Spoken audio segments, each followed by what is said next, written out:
Donc on peut commencer. Je vais donner le son au frère en temps de prier. On commence. Laissons la tête comprise.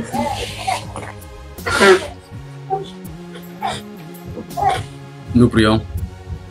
Père, nous te rendons toute la gloire. Père de gloire. Nous te rendons toute la gloire, car c'est toi qui es le commencement et la fin de toutes choses. Père, tu l'as aussi bien mentionné, Seigneur Père, dans ta parole, en déclarant que la fin d'une chose vaut mieux que son commencement.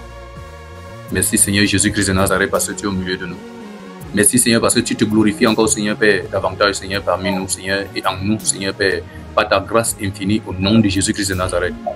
Merci, Seigneur, parce que tu as trouvé, Seigneur Père, cette famille si digne, Seigneur Père, de recevoir, Seigneur, ton corps, Seigneur Père. Je te prie, Seigneur Père, afin que, Seigneur Père, de la même manière, Seigneur Père, que ton serviteur est arrivé ici, Seigneur Père, que ta lumière, Seigneur Père, éclaire, Seigneur, toute cette maison, au nom de Jésus-Christ de Nazareth. Père, je prie, Seigneur Père, que les cœurs soient illuminés, Seigneur Père, par ta parole de vie, Seigneur Père. Je prie, Seigneur Père, que tu accordes, Seigneur Père, au Dieu, de rejeter, Seigneur, le mal et de choisir le bien, Seigneur Père, selon ton bon vouloir, au nom de Jésus-Christ de Nazareth. Je prie, Seigneur Père, que, Seigneur Père, cette œuvre, Seigneur, soit grandiose, Seigneur Père, pour la gloire de ton Saint-Nom, Seigneur Père. Ô Dieu, en ce lieu, au nom de Jésus-Christ de Nazareth. Merci, Seigneur Père, pour tous ceux en aussi grand nombre, Seigneur Père, que tu appelleras, Seigneur Père, à partir, Seigneur Père, de cette instance-ci. Merci, Seigneur Père, parce que tu les connais. Merci, Seigneur, parce que tu les as marqués, Seigneur, par ton sceau, Seigneur Père divin. Merci, Seigneur Jésus-Christ, parce que tu déploies, Seigneur, ta puissance, Seigneur, maintenant en nous, au nom de Jésus-Christ de Nazareth. Merci, Seigneur, pour ta parole de vérité, Seigneur Père. Car tu as déclaré, Seigneur Père, que sanctifie-les par la vérité, car ta parole est vérité. Merci, Seigneur, parce qu'il n'y a point de place, Seigneur, contre la vérité, mais pour la vérité, au nom de Jésus-Christ de Nazareth. Père, nous te prions, Seigneur Père, afin que, Seigneur Père, tes yeux soient toujours, Seigneur Père, sur les sujets, Seigneur, de cette maison, Seigneur Père. Que tes yeux, Seigneur Père, ton regard favorable, Seigneur, demeure toujours, Seigneur Père, en ce lieu-ci, au nom de Jésus-Christ de Nazareth. Merci, Seigneur Jésus-Christ. Toute la gloire te revienne au nom de Jésus-Christ de Nazareth. Amen. Amen. Merci, frère. Je crois qu'on peut maintenant débuter. On va travailler le temps que le Seigneur va nous accorder le travail aujourd'hui. Et si le Seigneur le permet, on travaillera encore demain. Avant que l'ancien retourne à Yaoundé pour assister à la réunion du dimanche. Les anciens vont décider de comment ça va se faire ici. La maman a dit qu'elle désire que la réunion continue d'être ici, dans cette maison-ci. Donc ça veut dire qu'ils vont rentrer, ils vont méditer, ils vont réfléchir et ils vont te dire si c'est possible ou pas. De la même façon que tu souhaites, il y a au moins 3 ou 4 maisons qui ont souhaité la même chose il y a de cela 1 mois. On ne parle pas chez les gens parce qu'ils sont pauvres, parce qu'ils sont riches, parce qu'ils sont zélés ou parce qu'ils ne sont pas zélés. On parle avec les personnes parce que le Seigneur doit les trouver dignes. Voilà pourquoi Lydie a dit que si vous me trouvez digne, ça veut dire qu'ils vont rentrer avec cette volonté, ils vont te dire, si c'est une fois, après 2 semaines, ils vont le faire une fois après 2 semaines. Donc une fois après 2 semaines, le frère Antoine va venir rejoindre avec le frère Maxwell, ils vont venir ici. Si c'est le Seigneur permet une fois par semaine, il permettra que le diacre Alban vienne ici, accompagné par exemple du frère Max, et ils vont vous exhorter selon la grâce qui sera disposée. Depuis le mois de janvier 2025, il y a des programmes qui se font chaque fin du mois, et à Douala et à Yaoundé. La fin du mois, ça va se faire à Yaoundé, du côté de Kouaban. C'est Kouaban? Oui. Du côté de 2024, depuis le mois de janvier 2024. Donc, du côté de Kouaban, ça va se faire cette fin du mois-ci. Maintenant, la fin du mois d'octobre, ça serait un mois de réjouissance. Il y a des gens qui ont besoin de prière ici et qui ont besoin de la présence, de la puissance du Saint-Esprit. Mais c'est très important. L'enseignement qu'on va donner, c'est très important. Par exemple, la jeune fille, la soif qu'elle a pour le Seigneur est intense. Mais ce n'est pas pour faire une démonstration ici que nous sommes là. Sa soif est intense. Mais ce qui sera le plus important, c'est qu'il va la garder. Ça serait la parole que nous enseignons ici. C'est ça qui va que demain après-demain, qu'elle va rencontrer l'homme que le Seigneur a destiné pour elle.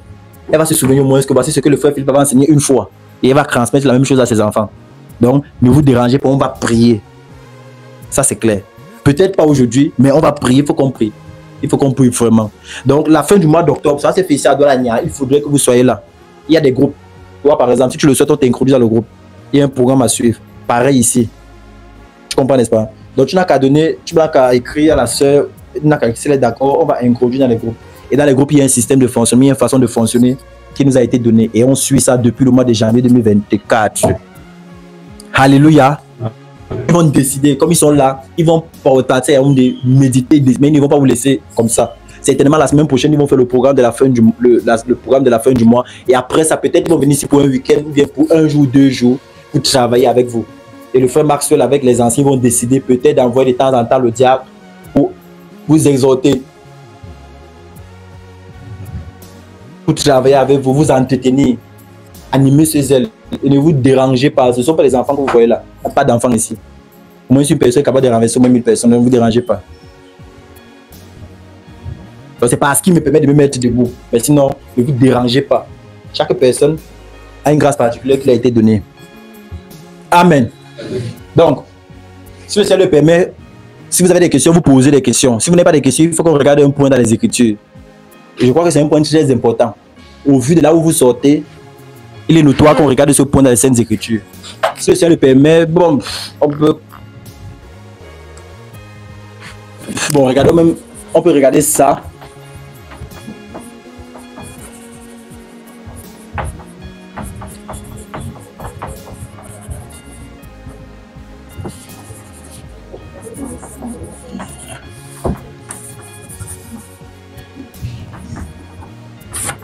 Regardez ça, c'est très important, la gestion des finances dans le corps.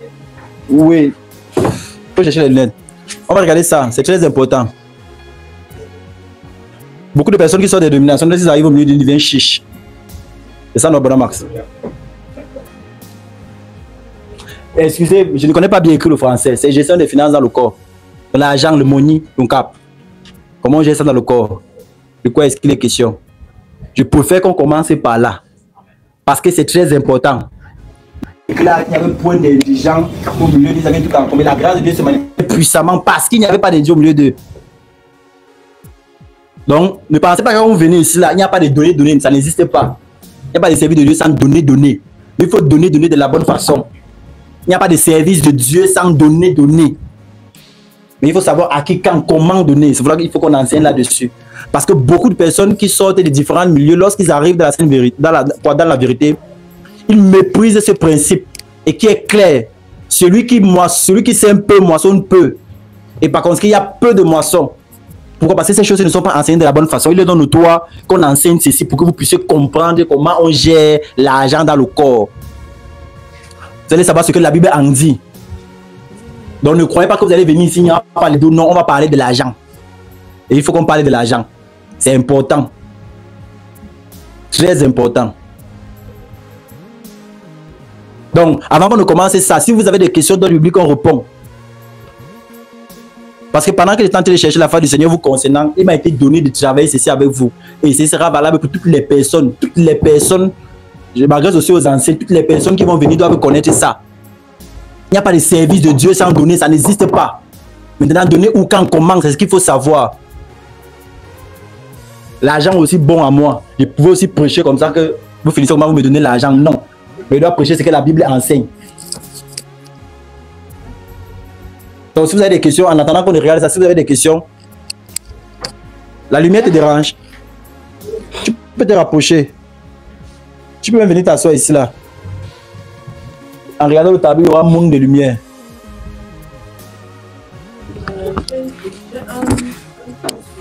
Un petit souci, donne-nous ton petit souci, vas-y, pose ton petit souci. Actes des apôtres, oui. Chapitre 20. Au chapitre 20, oui. À partir du verset... Une minute que je me retrouve, s'il vous plaît. À partir du verset 32. Actes des apôtres, chapitre 20, verset 32. Jusque... le verset. Je lis. Oui. Et maintenant, je vous recommande à Dieu et à la parole de sa grâce, oui. À celui qui peut établir et édifier, et donner l'héritage à tous les sanctifiés. Je n'ai désiré ni l'argent, oui. Ni l'or, oui. Ni les vêtements de personne. Oui. Vous savez vous-même ce que mes mains ont pourvu. J'ai de la peine à lire. Dieu merci, tu as cité ce passage. Tu as dit Actes des apôtres, chapitre 20. Oui. À partir du verset 32. Oui. L'apôtre peut nous enseigner là-bas qu'il a désiré ni l'or ni l'argent de quelqu'un. Et plus bas, il dit, vous savez vous-même que ces mains ont pourvu à mes besoins. Chapitre 18 du livre des Actes des apôtres, la Bible déclare qu'il a travaillé. La question c'est quoi? Pose ta question. La question est la suivante. Oui. Est-ce que comment est-ce que, moi je veux savoir, comment est-ce que ça se gère dans une assemblée? Oui. Excusez-moi si j'utilise les mots, peut-être avec le temps je vais connaître les mots adéquats. Comment est-ce qu'on devrait fait sa charité envers ses frères. Amen. Le deuxième volet, comment est-ce que c'est nécessaire de faire une offrande à l'église alors qu'on sait qu'on a un frère à qui on peut donner cette offrande-là et c'est toujours à Jésus qu'on le fait. Merci. Déjà, il y a un problème d'abord. Quand tu dis offrande à l'église, c'est un problème. Parce que dans l'optique de offrande à l'église, on considère l'église comme un lieu. Non, c'est pas comme ça. Il veut qu'on rectifie d'abord ça. L'église n'a rien à voir avec un lieu. Maintenant, comment c'est gérer la charité dans le corps? C'est ce qu'on va enseigner aujourd'hui. La gestion des finances dans le corps. Et là, c'était Actes des Apôtres, chapitre 20, verset 32, où l'apôtre Paul dit expressément qu'il n'a désiré ni l'or ni l'argent de personne. C'est pas ça. Maintenant, regardez 1 Corinthiens chapitre 9, le verset 12. Ça, c'est directement pour questionner ton... 1 Corinthiens chapitre 9, verset 12. Oui. Si d'autres jouissent de ce droit sur vous, n'est-ce pas plutôt à nous d'en jouir? Mais nous n'avons point usé de ce droit.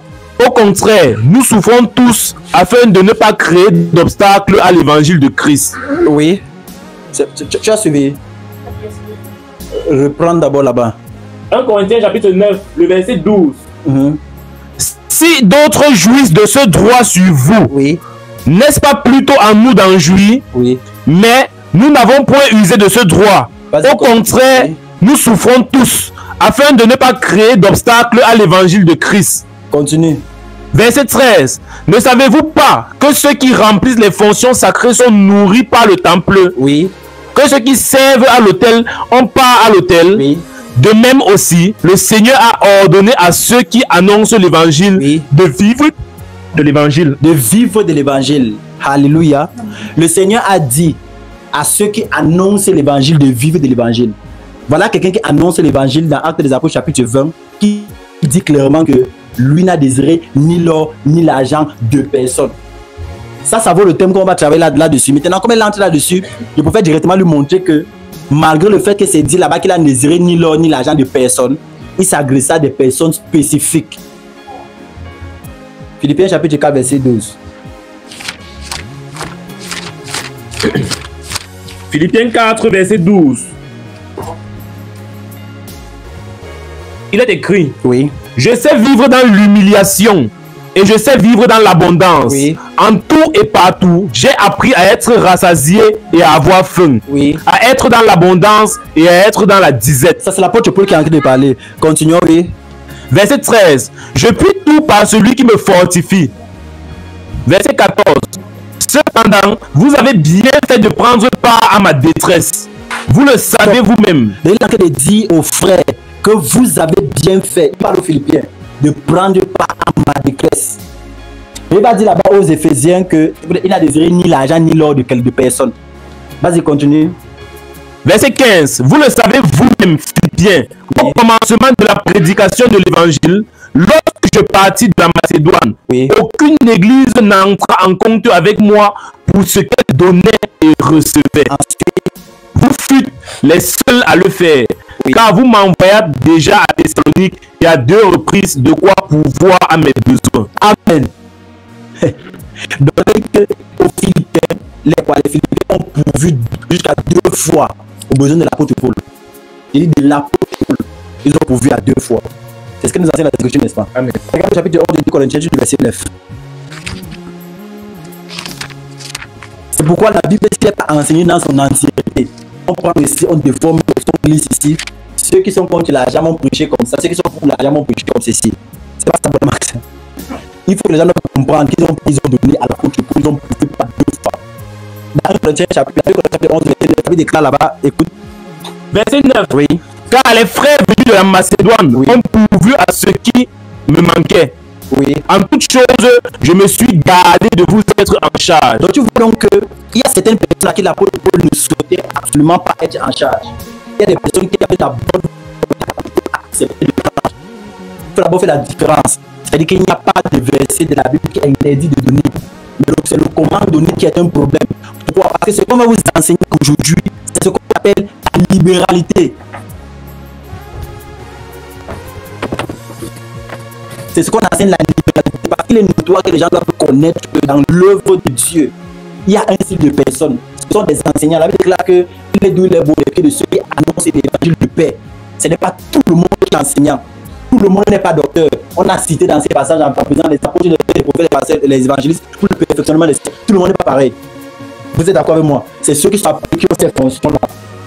Et ce n'est pas à tout le monde que l'apôtre Paul prenait. Il y a ceux à qui l'apôtre Paul donnait. L'apôtre Paul arrivait dans des assemblées comme ça, il se retrouve à travailler parce qu'il y a un esprit qui dérange. Il n'était pas animé par la cupidité. Ce n'est pas tout le monde qui arrive à comprendre. Non. Il faut noter ça. Donc, parce qu'il a dit qu'il n'a désiré ni l'or ni l'argent de personne, qu'il ne l'a pas fait. Il a pourvu. Voilà pourquoi qu'on développe tout ça. Pourquoi vous voyez donc les propos de l'apôtre Paul qui semblaient ambigus. Ici, il n'a pas pris là-bas, il a pris. Ici, il n'a pas pris là-bas, il a pris. Alléluia. Amen. On comprenne. Plusieurs fois, il a donné. C'est ça, nos frères. Amen. Plusieurs fois. On ne prend pas la Bible, on déforme, on prend la Bible d'un côté et on laisse l'autre côté. Non, on ne fait pas ça. On prend la Bible dans son entièreté. La Bible déclare dans Éphésiens chapitre 2, le verset 20, que vous avez édifié sur le fondement des apôtres et des prophètes, Jésus-Christ étant la pierre angulaire. C'est-à-dire que Jésus-Christ est le milieu, les apôtres sont le fondement. Ils ont posé la base. Voilà pourquoi aucun apôtre ne pouvait enseigner de prendre les dîmes et les offrandes. Aucun. Même le Seigneur Jésus-Christ de Nazareth, qui est venu sur la terre, qui a marché, n'a pris aucune dîme, aucune offrande. Pourquoi? Parce que sur la chair, étant sur cette chair, il n'avait pas le droit, sur une loi qui lui a été donnée, de lever la dîme sur quelqu'un. Il n'avait pas le droit. Donc voilà pourquoi, si quelqu'un te demande de donner la dîme, il a un problème. Tu donnes la dîme de ton salaire, paye la dîme de ceci, il y a un problème. C'est pas ce que Dieu enseigne. Vous avez entamé directement par le sujet, là, commençons quelque part. Hébreux chapitre 7, verset 5.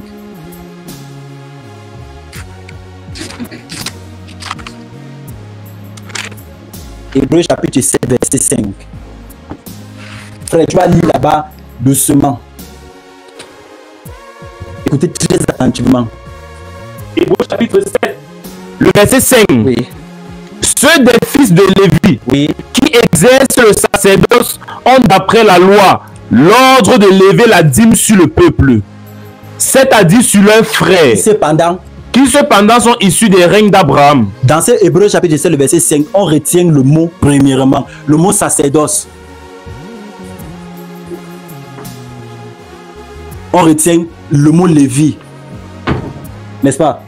On voit, il se trouve aussi le mot dîme. Donc ça veut dire que les Lévites levaient la dîme d'après une loi qui leur avait été donnée. S'il n'y a pas de loi, ils ne pouvaient pas prendre ça. Vous êtes d'accord avec moi? Maintenant, frère, lis là-bas, ceux des fils de Lévi. Ceux des fils de Lévi qui exerçaient le sacerdoce ont d'après la loi l'ordre de lever la dîme sur le peuple. Ça veut dire qu'il fallait une loi qui leur donnait l'autorisation de lever la dîme. Ça veut dire que si quelqu'un lève la dîme aujourd'hui, il faudrait qu'il y ait une loi qui lui donne l'autorité de lever cette dîme-là. Si ce n'est pas le cas, il n'a pas le droit. Ok. Maintenant, c'est les fils de Lévi. On a bien précisé qui d'après la loi, donc ça veut dire qu'il y a une loi qui avait été donnée aux Lévites de lever la dîme. Lévite, c'est l'un des fils d'Israël. Lévite, c'est l'un des 12. Vous êtes d'accord avec moi? Israël a eu 12 fils, parmi lesquels il y avait Lévi. Vous savez ça, n'est-ce pas? Israël, Jacob, voilà. Jacob a eu 12 fils. Parmi ces 12 fils, il y avait un garçon qu'on appelait Lévi. Et Lévi, lui, son nom signifie en français accompagnateur. Vous allez voir à quel point c'est important. Parce que les déformés des Écritures ont commencé à dire que nous sommes des Lévites. Son nom signifie accompagnateur. En d'autres termes, ça veut dire qu'ouvrier. Voilà ce qui veut dire Lévi. C'est l'un des fils. Donc, ça veut dire que Jacob a eu 12 fils. Parmi ses fils, il y a un garçon qu'on appelle Lévi. Ce Lévi, s'il a eu 3 enfants. 3. Le premier enfant s'appelait comment? Kehat. Le deuxième enfant s'appelait Mirari. Le troisième enfant s'appelait Weshon. Écoutez, c'est la Bible. Lévi avait 3 enfants. 3. Le premier enfant s'appelait Kehat. Le deuxième enfant s'appelait Merari. Le troisième enfant s'appelait Gouéchon. Et parmi ces descendances-là, il y a, parmi les enfants de Merari, il y a Aaron. Il y a Moïse.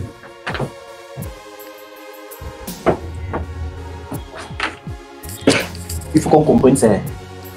On va survoler jamais. Et que Lévite là, il a eu 3 enfants. Kehat, Merari, Gouéchon, les 3. Et parmi ces enfants, il y avait Merari qui lui a enfanté 3 enfants aussi. Aaron, Moïse et Myriam. Or, il y a aussi Kehat qui a eu plusieurs enfants, Gouéchon qui a eu plusieurs enfants. Mais Aaron et Moïse descendent de Merari. Il faut qu'on comprenne ça. Donc, c'est-à-dire que Lévite, ce n'est pas n'importe qui. Et Aaron ne sort pas de n'importe où. Moïse ne sort pas de n'importe où. Moïse est Lévite. Aaron est Lévite, donc ils sont fils de Lévi. Nombre chapitre 3. Je ne sais pas pourquoi on ne lise pas beaucoup.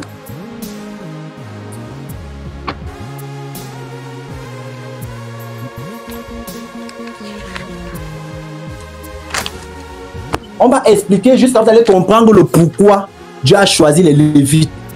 Parce qu'il faut que vous compreniez ça. Avant qu'on arrive dans le Nouveau Testament, nous sommes là sous l'ancien sacerdoce. Le sacerdoce de Judas. Je vous ai dit qu'il y a le terme sacerdoce qui signifie prêtrise. Service, la prêtrise. Le sacerdoce, c'est les manières par lesquelles on servait, les formes et les coutumes. Le sacerdoce, c'est ce qu'on appelle la prêtrise. L'ensemble des dispositions qu'il fallait avoir, l'ensemble des ordonnances qui étaient données pour un service précis. Ça, c'est le sacerdoce. Vous vous souvenez de Exode chapitre 12? Dieu, vous connaissez Exode chapitre 12, là où Dieu envoie l'ange de la mort pour frapper les premiers-nés. Vous êtes d'accord, n'est-ce pas? Normalement, tous les premiers-nés devaient mourir, même les premiers-nés des enfants d'Israël. Or, quand nous regardons le film, on voit uniquement les premiers-nés d'Égypte mourir. Mais normalement, d'après la loi, parce que Dieu, d'après Apocalypse chapitre 22, il dit qu'il est le premier et le dernier. L'attribut de premier revient à Dieu. Voilà pourquoi, étant donné qu'il est Dieu, il veut que tout ce qui soit premier lui appartient. Ça lui appartient, c'est pour lui. Il est le premier et le dernier. Donc, Dieu dans son conseil, dans sa volonté, il devrait normalement prendre tous les premiers-nés d'Égypte et d'Israël. Mais il y a quelque chose qui s'est passé. Il y a eu le sang. C'est le sang qui a mis la séparation. Parce que lorsque l'ange de la mort devait passer, on devait sacrifier l'animal. On devait mettre. Si l'ange de la mort voyait le sang, il passait au-dessus, passe over. Lorsque l'ange devait voir la mort, il passait au-dessus. Il ne frappait pas les premiers-nés qui se trouvaient.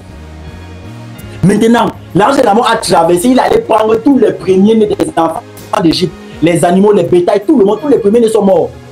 Maintenant, Dieu est un Dieu juste. Normalement, il faut aussi que les premiers-nés des Égyptiens, des Israélites meurent. Voilà pourquoi on introduit dans ce qu'on appelle le droit de rachat.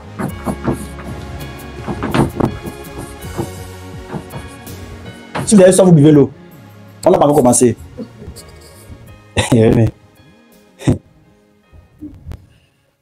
Au fur et à mesure que je veux que je sois le plus condensé possible pour que vous puissiez comprendre. Parce qu'on parle au fur et à mesure. Dans Exode chapitre 12, la Bible déclare que ce mois-ci sera pour vous le premier des mois de l'année. Il a dit le 10e jour, vous devez prendre un animal, vous devez mettre dans la maison. Et le 14e jour, entre les deux soirs, vous devez sacrifier cet animal-là. Vous êtes d'accord? C'est ce qu'enseigne la Bible dans Exode chapitre 12. Alors ils ont sacrifié l'animal, ils ont badigeonné les linteaux, les poteaux des portes. Et la nuit, l'ange de la mort est passé. L'ange de la mort devait normalement tuer tous les premiers-nés. Mais du simple fait du sang de Jésus. Voilà pourquoi dans Exode chapitre 12, la Bible déclare que vous êtes approchés de l'assemblée des premiers-nés. Les premiers-nés appartiennent à Dieu. Même si vous êtes dernier chez vous, Dieu peut vous regarder comme un premier-né. Et il faut qu'on explique le pourquoi Dieu a frappé aussi sévèrement Saül. Ésaü, je vais dire. Dieu ne blague pas avec le droit de naissance. Il ne plaisante pas avec ça. C'est l'assemblée des premiers-nés. Le droit de naissance lui appartient. Voilà pourquoi. C'est pourquoi on demande à la femme de se taire en assemblée. Parce que l'homme tient son droit de naissance de par Adam. Adam qui est venu en premier, la femme ensuite. L'homme a donc son droit de naissance. Voilà ce que l'apôtre Paul nous explique dans 1 Timothée chapitre 2, verset 9 au verset 15. Donc pour revenir doucement, Lévi, qui est l'un des fils des 12 là, il a eu 3 enfants, Kehat, Merari et Gouéchon. Dans Exode chapitre 12, l'ange de la mort devait tuer tout le monde. Mais les enfants sont... Mais il y a des gens, des Israélites qui sont restés. Et Dieu va dire à Exode chapitre 13, c'est suivant l'enfant, vous allez me regarder. Va Exode chapitre 13. Écoutez très attentivement. Exode chapitre 13. Écoutez, oui. Exode chapitre 13, à partir du verset 1. Oui, le Seigneur parla à Moïse et dit, oui, consacre-moi tout premier-né. Tout premier-né devait lui appartenir. Tout premier-né. Voilà pourquoi lorsque nous allons arriver au ciel, on va se positionner devant Dieu par Jésus qui est Nazareth, donc derrière Jésus. Sinon, la présence de Dieu va nous frapper, on va mourir. C'est pourquoi le Seigneur qui se positionne devant nous, derrière. Donc, normalement, les premiers-nés devaient mourir. Dieu a dit donc, présentez-vous, consacre-moi, oui. Tout premier-né parmi les enfants d'Israël, oui, tant des hommes que des animaux, oui, ils m'appartiennent. Ça, c'est la vérité. C'est une loi immuable. Les premiers-nés appartiennent à Dieu. Ne bougez même pas là-dessus. Ok, vas-y, continue. Verset 2. Moïse dit au peuple, souvenez-vous de ce jour, oui, où vous êtes sortis d'Égypte de la maison de servitude. Oui. Car c'est par sa main puissante que le Seigneur vous en a fait sortir. Oui. On ne mangera point de pain levé. Oui, vas-y, continue, frère. Vous sortez aujourd'hui dans le mois des épis. Donc, il y a un mois, le mois des épis. On m'a enseigné ça. D'après la Bible, le calendrier des Écritures, ce n'est pas votre calendrier de décembre, janvier et tout ça. Voilà pourquoi tout chrétien qui fête le nouvel an, ou qui croit qu'il est libre de fêter, là c'est de fêter une abomination terrible. Et on va expliquer ça dans les Écritures peut-être une autre fois. Peut-être mes frères vont venir expliquer ça. Mais je veux qu'on touche d'abord le côté de la gestion des finances ici. On finit. Après les autres éléments, on vous seront donnés. Vas-y, frère. Quand le Seigneur t'aura fait entrer dans le pays des Cananéens, oui, des Étiens, des Amoréens, des Éviens et des Jébusiens, oui, qu'il a juré à tes pères de te donner, oui, pays où coule le lait et le miel, oui, tu rendras ce culte au Seigneur dans le même mois. Oui, qu'on rend un culte, non, tu rendras ce culte. On ne part pas un culte, on rend. Oui, tu rendras ce culte au Seigneur dans le même mois. Le culte dont il est question, c'est quel culte qu'on doit rendre? C'est là? C'est la quoi? La Pâque. La Pâque. Il dit tu rendras dans le même mois. Donc les choses que vous faites que le jour que quelqu'un s'élève, ça frappe sa tête, il ne sait pas quel esprit le visite. Il décide de mettre 2-3 biscuits avec le jus. Ce n'est pas de Dieu. Les frères vont venir enseigner ceci. Ce n'est pas de Dieu. Les choses que vous faites tous quand vous partagez les biscuits, dans cette assemblée, on prend le gâteau, Madeleine, avec la sueur du boucher sur ça. Du pâtissier. On coupe un petit morceau, on dépose sur la table, on parle au fleuron, mais on dit qu'on fait la Pâque. Non, c'est pas ça. La Bible ne nous enseigne pas ça. Dieu est un Dieu d'ordre, non un Dieu de désordre. Amen. Donc ce qu'on enseigne ici là, préparez-vous. N'en voulez en personne, personne ne vous a entraîné. On vous montre dans la Bible, vous voyez. Vous avez accepté ça. On parle de petits biscuits. Pas léger. Avec le top grenadine. Jusqu'à tu soulèves le top grenadine, tu dis que c'est le sang de Jésus. Mets la main sur mets la main sur le biscuit. Puis encore, mets la main sur le biscuit à distance. Les badauds. Les gens ont besoin d'être enseignés. Oui, les brasseriers fabriquent le chant de Jésus. Ils ont le linge là, ça coule. À vous transformer. Waouh. Et à transformer l'eau à vin. Waouh. C'est très intéressant. C'est les versets comme ça qui sont importants. Donc, vous voyez donc on va expliquer tout ça. C'est juste que quand j'arrive à ces passages, je vous montre qu'il y a un problème. J'ai dit le titre, c'est déconstruction. La plupart des choses que vous avez apprises jusqu'à ce jour, c'est faux. Ça n'a rien à voir avec Dieu. Souvenez-vous déjà, chapitre 3, déclare qu'il n'est pas parmi vous un grand nombre de personnes qui se mettent à enseigner. L'enseignement, ce n'est pas pour tout le monde. Pas parce que tu as lu 2-3 études de la Bible que tu vas venir enseigner. Jamais. Donc, maintenant, on va aller dans Nombre chapitre 3. Donc, je vous ai dit que les enfants d'Israël, les premiers-nés devaient aussi mourir. Mais Dieu a dit que tout premier-né m'appartient. Or, les premiers-nés, normalement, devaient mourir. Mais le sang coulait aussi pour eux. Parce que lorsque l'ange devait voir le sang, il devait passer au-dessus. C'est ce qu'on appelle la passe, on va passer au-dessus. Pas de dire passe, on va passer au-dessus. Mais il y a toujours les premiers-nés dont on doit racheter. Les premiers-nés là doivent mourir. Parce que Dieu ne laisse pas les choses comme ça. Maintenant, c'est à ce moment que les Lévites interviennent. Et vous devez comprendre le rôle des Lévites. Donc il y a 12 tribus. Les Lévites là. Écoute, Nombre chapitre 3, verset 1. Nombre chapitre 3, verset 1. Le chapitre 18. On va lire tout ça.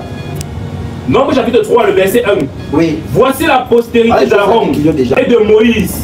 Ça te dit de déconnecter tout ça. Je parle directement sur le téléphone.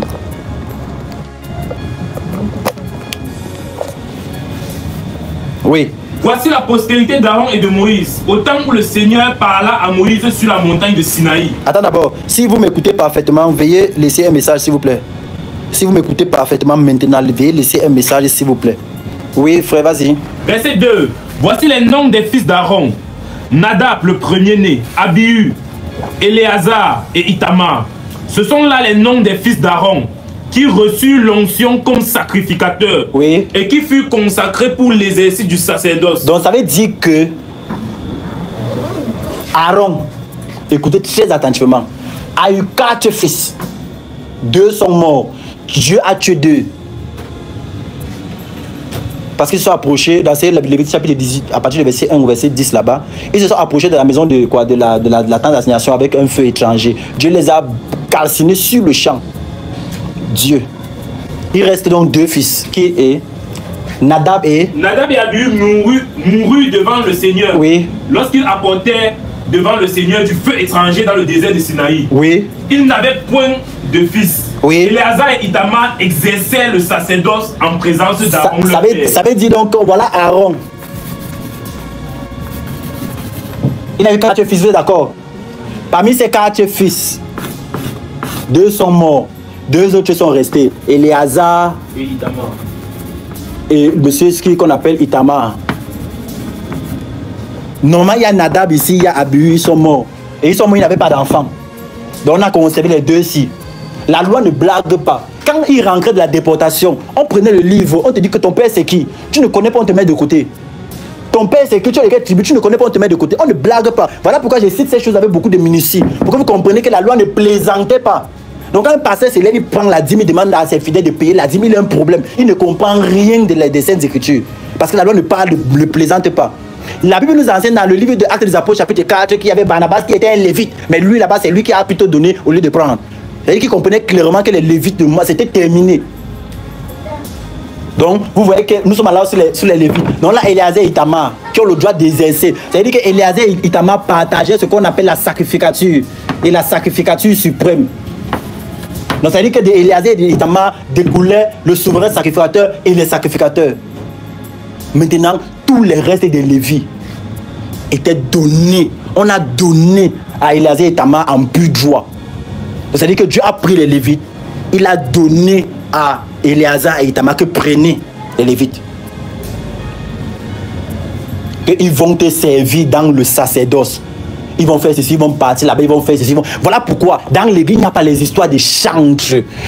Mais c'est même curieux. Les chantres, c'est ce que vous voyez, n'étaient que fils de Lévi, Kéatites. Et quoi? C'était les Kéatites et les Goéchonites particulièrement. Il n'y avait pas qu'on s'élevait comme ça. Ça te pique, tu as une belle voix, tu chantes sous la douche, tout le monde est content, tu dis que tu vas avec les gens. Jamais. Il fallait que tu sois descendant de Lévi d'abord. Tu n'es pas descendant de Lévi, on te met de côté. Donc Asaph était descendant de Lévi. Tu n'es pas descendant, on te met de côté. Donc la loi ne blague pas, tout était ordonné. Fils de tel, fils de tel, fils de tel. Alléluia. Amen. Vous êtes là, n'est-ce pas? Ok. On n'a pas encore commencé le Nouveau Testament. Je vais vous montrer juste comment c'était ordonné dans l'Ancien Testament. On a le Nouveau Testament, s'il vous plaît.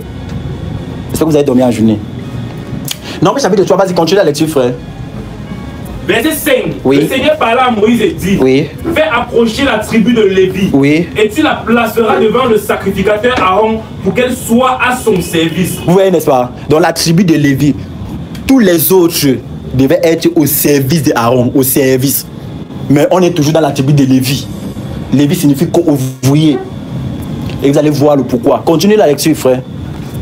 Verset 7. Ils auront le soin de ce qui est remis à sa garde, oui, et à la garde de toute l'assemblée devant la tente d'assignation.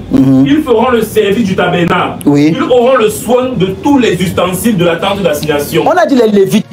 Ça veut dire que si tu n'étais pas Lévite, si tu appartenais à la tribu de Juda ou à la tribu d'Issachar, tu n'avais pas le droit.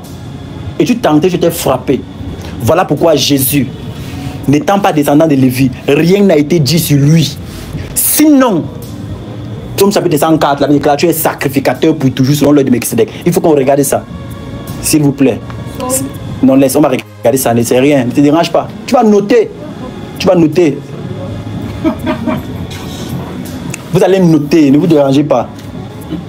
Mais ça va, ça passe. Donc ne vous dérangez pas, il fallait un temps. Maintenant, ça c'est le bon moment. Alléluia. Amen. Le Seigneur vous a aimé, il a voulu que vous arriviez à ce moment-ci. Les anciens vont vous enseigner sur comment sacrifier.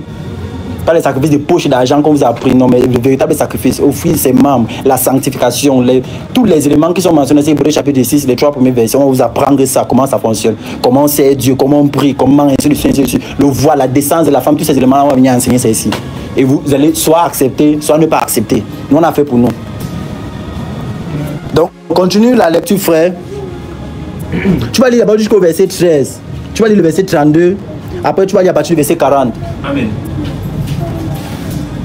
Verset 7. Ils auront le soin de ce qui est remis à sa garde. Oui. Et à la garde de toute l'assemblée. Écoutez très attentivement, s'il vous plaît. C'est ce moment de distraction qui fait un moment. Je vais glisser ici en vous disant que vous devez me donner 10 000, chacun vous allez accepter.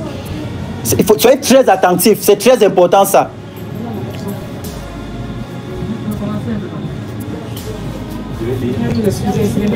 Oui, il n'y a pas de souci. C'est ce que vous allez enseigner à vos enfants aussi demain.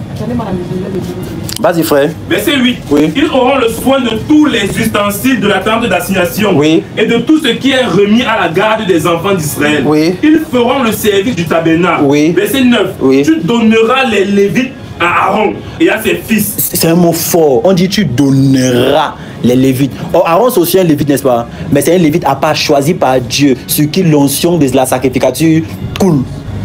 Donc on a dit que tu vas donner les Lévites. Et on va les dire là où ils devaient se disposer.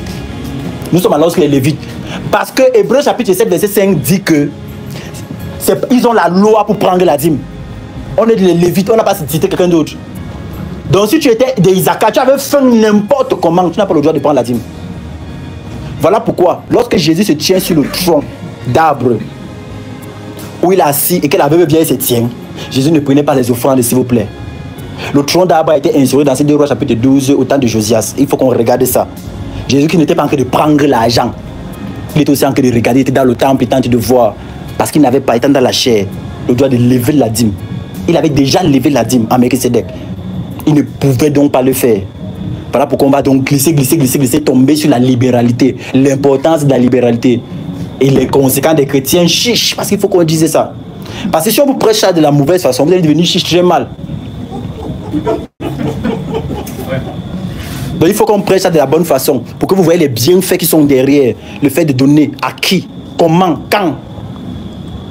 Maintenant, vous allez donner de la bonne. Et souvenez-vous, les chrétiens d'aujourd'hui n'aiment pas la liberté. Donc, la liberté que je vais vous prêcher, malgré le fait que je vais décortiquer ça comme il faut ne faut pas que vous deveniez davantage chiche. Parce que les chrétiens n'aiment pas la liberté. Ils aiment qu'on les tyrannise. Mais on va vous prêcher la liberté, libre à vous de mettre en pratique ou pas. Je peux finir toute cette assemblée même pour une personne. Donc, on n'est pas là dans le grand nombre. On s'en fout du grand nombre. Alléluia. Donc, la Bible déclare, continue la lecture là-bas, frère. Si tu as fini au verset, le verset 13, tu pars directement au verset 32, après tu lis à partir du verset 40. Verset 11, le Seigneur parla à Moïse et dit, oui. Voici, j'ai pris les Lévites du milieu des enfants d'Israël, oui. à la place de tous les premiers-nés. Tous les premiers-nés, des premiers-nés des enfants d'Israël. Donc ça veut dire que les Lévites ont été pris à la place de qui? De tous les premiers-nés. Qui devaient faire comment? Mourir, n'est-ce pas? Vous êtes d'accord? Mais les Lévites ont été pris à la place. C'est là qu'a introduit le droit des rachats. Dieu a racheté les premiers des enfants d'Israël en les personnes des Lévites. Voilà pourquoi les Lévites étaient consacrés à Dieu. Et les Lévites n'avaient pas de terre. Si un pasteur prend la dîme et qu'il a un terrain, il a un problème devant Dieu, il n'a pas le droit. Déjà qu'il n'a pas le droit de prendre la dîme. Mais il n'a pas le droit de prendre la dîme et d'avoir des terrains. Il n'en a pas. D'avoir des terres. Dieu qui a instauré sa loi ne le permet pas. Continue la lecture, frère. Si tu arrives au verset 13, là, tu pars directement au verset 32 et après tu descends au verset 40.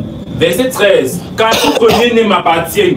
Le jour où j'ai frappé tous les premiers-nés dans le pays d'Égypte. Vous voyez, n'est-ce pas? Le jour qu'il a frappé, tout premier-né devait l'appartenir. Continue. Je me suis consacré tous les premiers-nés en Israël. Oui. Tant des hommes que des animaux. Vous voyez, n'est-ce pas? Vous voyez pourquoi il y a été les Lévites, non?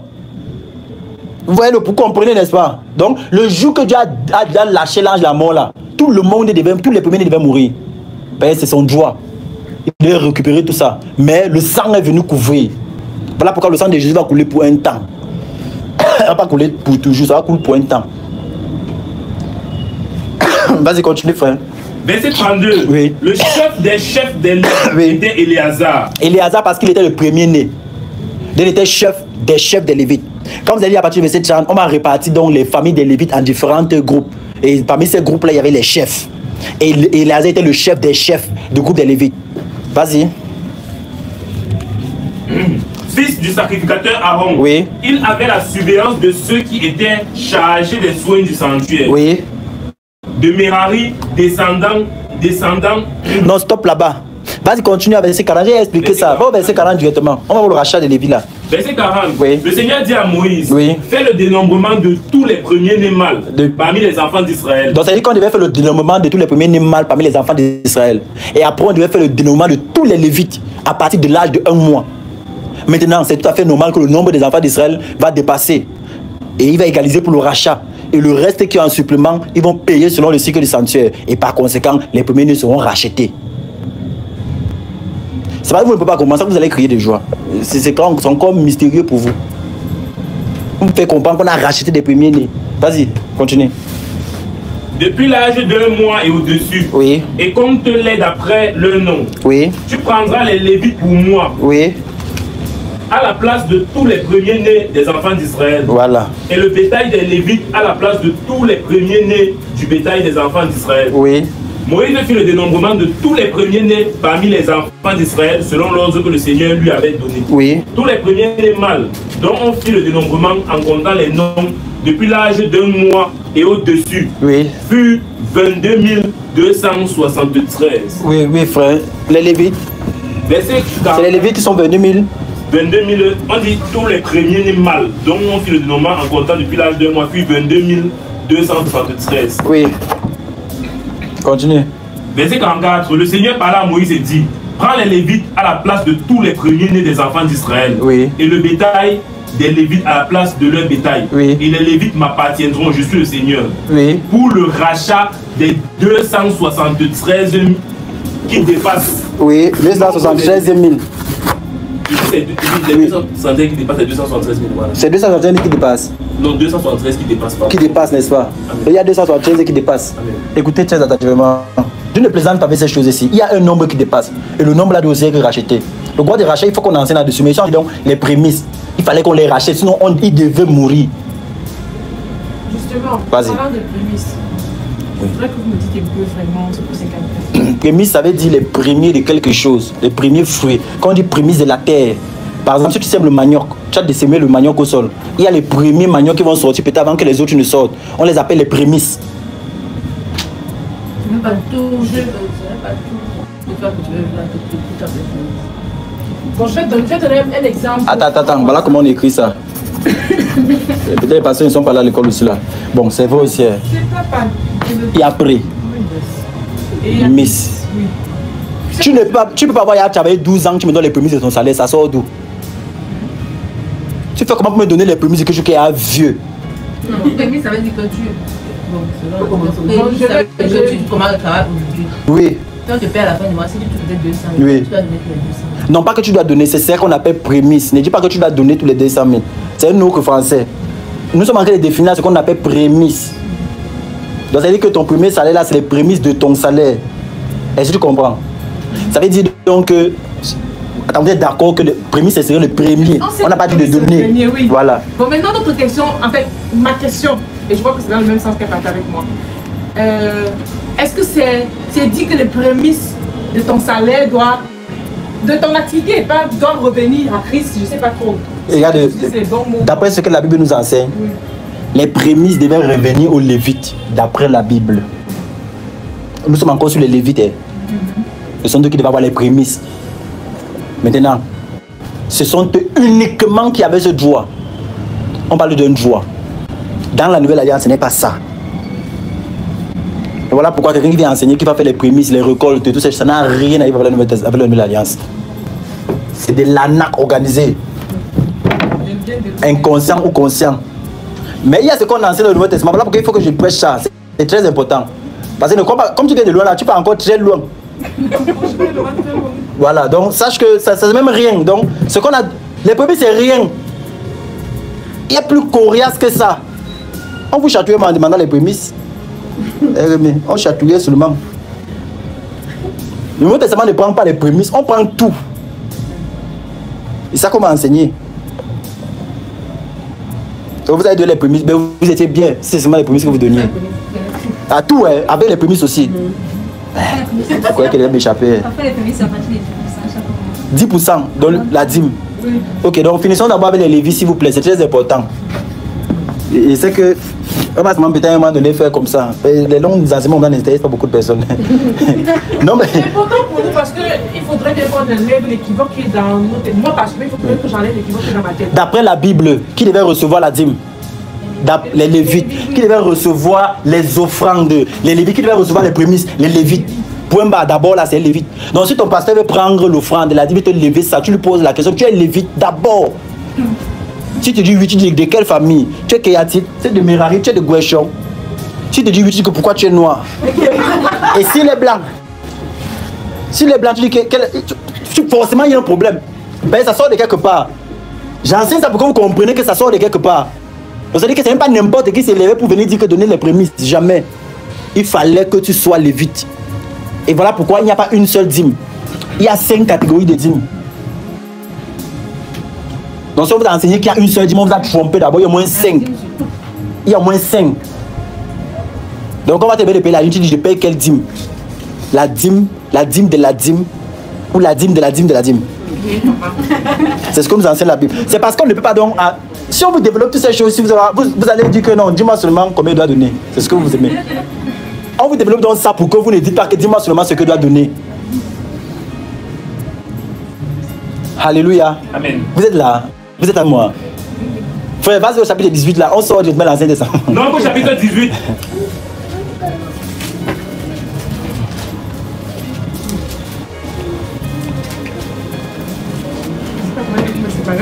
Non, c'est ton fils. C'est ton fils. Allez, non, mais chapitre 18, il y a à partir du verset 1. Ce que je dis là, c'est extrêmement important. Parce qu'on va entrer dans le Nouveau Testament en plein. Et vous allez voir de quoi il est question. À partir du verset 1. Le Seigneur dit à Aaron, toi et tes fils et la maison de ton père avec toi. C'est des mots forts. Toi et tes fils et la maison de ton père avec toi. On ne raconte pas n'importe. Ton père, c'est un Kamga qui est, je ne sais pas moi, c'est combien de temps. Ton père, ce n'est pas Merari, ce n'est pas Kéat, ce n'est pas ton père là-bas. Tu n'as pas dans le droit. Hébreu chapitre 7, c'est ça qui était notre socle. Hébreu chapitre 7, le verset 5. Ceux des fils de Lévi ont d'après la loi l'ordre d'élever la dîme. Il y avait une loi et il fallait qu'ils soient lévites. Tu n'es pas lévite, tu n'as pas de le faire. Alléluia. Amen. Donc, continue là-bas dans Nombre chapitre 18 là-bas. Toi et tes fils et la maison de ton père avec toi. Oui. Vous porterez la peine des iniquités commises dans le sanctuaire. Tu vois, non. C'est des mots forts. Ça veut dire qu'il disait dans le sanctuaire, qui était réparti en 3. S'il y avait un problème là-bas, Dieu devait vous traiter. C'est quoi? C'est votre maison, le sanctuaire. Le sanctuaire n'était pas le corps, n'était pas céleste, c'était terrestre. Il y avait la partie du lieu saint, le lieu très saint et le parvis. Ça veut dire que le sanctuaire était divisé normalement en 3 parties. Le parvis, c'est là où tout le monde entrait. Le lieu saint, c'est là où les sacrificateurs entraient. Le lieu très saint, c'est là où le souverain sacrificateur entrait une fois par an. Et c'est quand dans cette semaine, vous allez avoir tout sommet. Donc je suis obligé de survoler au map pour qu'on tombe directement dans la nouvelle alliance. Vas-y, continue.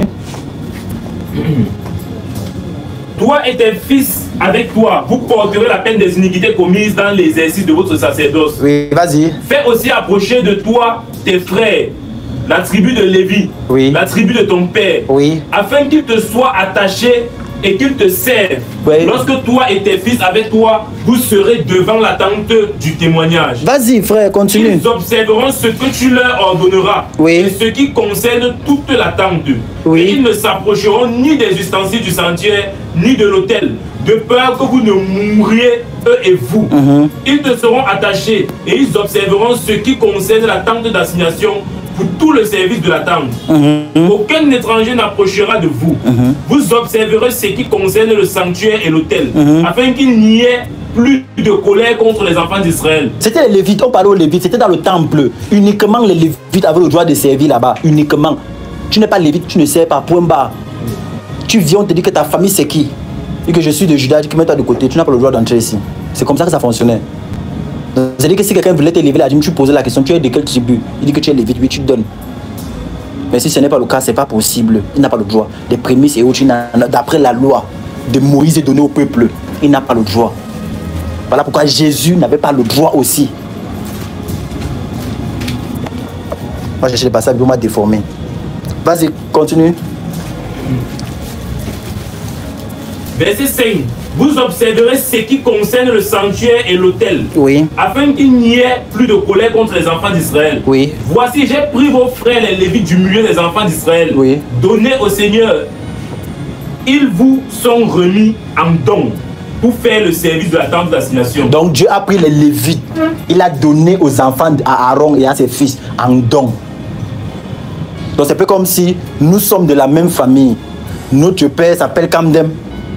Moi je suis choisi. On est fils de même père. Moi je suis choisi. Dieu donc dit qu'il prend les deux ici, il me donne pour qu'ils me servent. Donc je vais leur dire que fais ceci, fais ceci, fais cela, fais cela. Parce que j'ai été choisi. Et par conséquent, eux aussi ont été choisis. Donc il n'y a que nous trois qui pouvons entrer dans le sacerdoce, dans le sanctuaire, exercer le sacerdoce. Toi tu viens, Dieu te frappe. Toi tu viens, Dieu te frappe. Toi tu viens, Dieu te frappe. Tu n'as pas le droit d'exercer.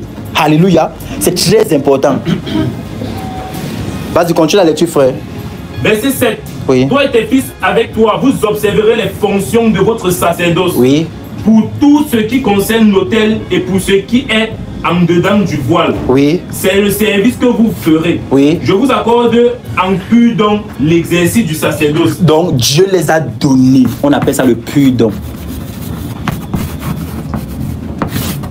Parle le mot que vous voulez qu'il arrive. Dieu les a donnés aux Lévites, l'exercice du sacerdoce. Maintenant, comme nourriture, récompense, Dieu les a donné tout ce que vous avez cité. Les dîmes, les offrandes, les prémices, les sacrifices. Dieu les a donnés. Parce que de la part, Dieu les a donnés. Que, okay, quand les enfants d'Israël devaient venir sacrifier, vous mangez. Quand les enfants d'Israël venaient, vous prenez. Seulement eux, parmi les 12. On a l'impression que c'est du favoritisme, mais ce n'est pas. Parce que Dieu aussi les a interdit des choses. Dieu a dit au sacrificateur que tu n'épouseras qu'une fille vierge. Tu ne t'approcheras pas, au souverain sacrificateur, tu ne t'approcheras pas d'un mort. Il y avait des conditions qui lui étaient données. Quand tu entres la tente d'assignation, tu ne bois pas l'alcool. Tu bois l'alcool, tu meurs sur le champ. Tu dois être sobre. Voilà pourquoi quand on enseigne aux chrétiens aujourd'hui ne pas boire l'alcool, ils commencent à dire qu'on va déformer les écritures, c'est monter, c'est descendu. Quand tu entres la tente d'assignation, tu ne devais être que sobre. Et la tente d'assignation, c'est notre corps. Alléluia. Donc on retient donc que les Lévites, ce sont eux qui avaient le droit. Revenons dans ce livre d'Hébreux là-bas, frère. Hébreux chapitre 7, on va recommencer à partir du verset 5. C'est ça qui nous a amené dans tout ce méli-mélo Ancien Testament. Hébreux chapitre 7. Je vais lire le verset 5. Oui. Ceux des fils de Lévi qui exercent le sacerdoce ont d'après la loi l'ordre de lever la dîme sur le peuple. Donc vous voyez qu'il y avait une loi donc que Dieu avait donnée. Et on a arrêté plusieurs lois. Nombre chapitre 3, on a regardé le cas des Lévites. Ils avaient le droit d'après la loi de lever la dîme, de lever les offrandes, de lever les prémices. Et je te pose que tu payais la dîme, n'est-ce pas? Sur la base de quoi? La personne qui payait la dîme était-il lévite? Il n'était pas lévite, n'est-ce pas? C'était peut-être un bon mameleke ou un bon peut-être koboulou. Il prenait la dîme sur la base de quoi? Maintenant, nous entrons dans là ce qu'on a, nous entrons là dans la nouvelle alliance. S'il vous plaît, c'est très important. Ce que je sens, ce que je vous dis maintenant, c'est le fonctionnement de Jésus de Nazareth et des apôtres. Quelle était la tribu de Jésus? Jésus était quelle tribu? Il était quelle tribu? Parle fort. Pourquoi on dise non, c'est faux? Tu comprends que tu dois lire ta Bible en tant que jeune? Non. Il était de la tribu de Judas. Pas Judas le traître. Donc, la tribu de Jésus. Jésus était de la tribu de Judas. Avait-il le droit de prendre les dîmes? Non, parce qu'il n'était pas lévite. Si c'est comme ça, c'est que c'est bon. Commençons dans le Nouveau Testament. Commençons dans le livre de Luc, chapitre 8. On va lire Luc, chapitre 8, verset 1 à 3. Ces choses, c'est comme ça qu'on commence à enseigner. Les gens n'aiment pas. Ils aiment seulement, on se place, on dit des choses sans fondement. C'est même seulement rebousser chemin en vous. Parce qu'il fallait expliquer le droit de rachat. Pourquoi Lévi? Je déclare que Lévi a payé la dîme, pour ainsi dire, par Abraham, alors qu'il était encore dans les reins à Melchisédek. C'est ça qui lui octroie le droit de prendre la dîme sur ses frères. lui seul pouvait prendre la dîme sur ses frères. Mais une seule personne a levé la dîme sur Lévi, c'est Melchisédek. Et Melchisédek, c'est Jésus. C'est ce qu'on va regarder. Luc chapitre 8, verset 1 à 3. À partir d'ici là, s'il vous plaît, tout le monde note. Luc chapitre 8, verset 1 au verset 3.